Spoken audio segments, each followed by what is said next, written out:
નમસ્કાર. સંબંધોના ઝરૂખિયાતના લાગણીઓના ફૂલ ખીલ્યા છે. આંગળીઓના વેઢે ઘણા એવા સ્વજનો અમૂલ્ય મળ્યા છે. અહીં પધારેલા સૌ મિત્રો, પરિવારજનો, સ્વજનો, આપ સૌને આ કોટડિયા પરિવારની દીકરી હીરવાના પ્રેમથી, પવિત્રતાથી, અંતરની આહલાદકતાથી, લથપથ લાગણીઓથી આપણું સ્વાગત કરે છે. તો હું આજે તમારી વચ્ચે ઊભી છું ને, ત્યારે મારા પરિવાર માટે બે શબ્દ કહેવા માંગુ છું. પરિવાર જે એકબીજાનું સ્વાર્થ છે, એકબીજાની ખુશી છે, જે સંબંધો ના હોય પણ જોડાણ હોય, જે સંબંધોની ખાણ છે, બંધારણ ના હોય પણ વ્યવસ્થા હોય, કાયદો ના હોય પણ અનુશાસન હોય, સંપર્ક ના હોય પણ સંબંધ, એ જ સાચો પરિવાર. હા, હું માનું છું દરેક ઘરમાં કે દરેક પરિવારમાં સમસ્યાઓ તો જરૂર હોય છે, પણ એ લોકો ખુશનસીબ છે કે જેમની પાસે પરિવાર છે. એ લોકો ખુશનસીબ છે કે જેમની પાસે પરિવાર છે. પરિવાર નામનો ભલે કોઈ વાર નથી, પરિવાર નામનો ભલે કોઈ વાર નથી, એના વિના એકેય તહેવાર શક્ય નથી, એના વિના એકેય તહેવાર શક્ય નથી. मुस्कुराहट का कोई मोल नहीं होता, कुछ रिश्तों का कोई तोल नहीं होता, मुस्कुराहट का कोई मोल नहीं होता, कुछ रिश्तों का कोई तोल नहीं होता. वैसे तो लोग मिल जाते हैं हर मोड़ पर परिवार की तरह अनमोल नहीं होता, परिवार की तरह अनमोल नहीं होता. જો તમારે ઈશ્વર પાસેથી કંઈક માંગવું જ હોય ને, તો પરિવારની એકતા અને ખુશી માંગજો.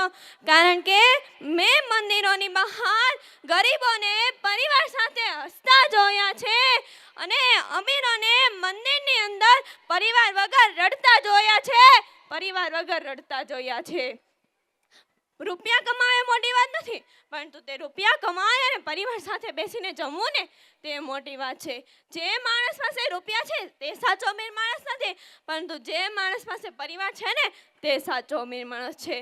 એક પરિવાર તે વૃક્ષ સમાન, એક પરિવાર તે વૃક્ષ સમાન, જે વૃક્ષ તડકામાં પણ છાંયડો આપે, જે વૃક્ષ તડકામાં પણ છાંયડો આપે.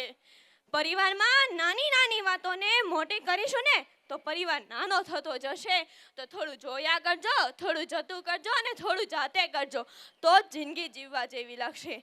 કોઈના જોયા પછી મિસ્યુ લખવા કરતા તે સાથે હોય ને ત્યારે વિથ્યું કહો ને, તે વધારે સારું લાગશે.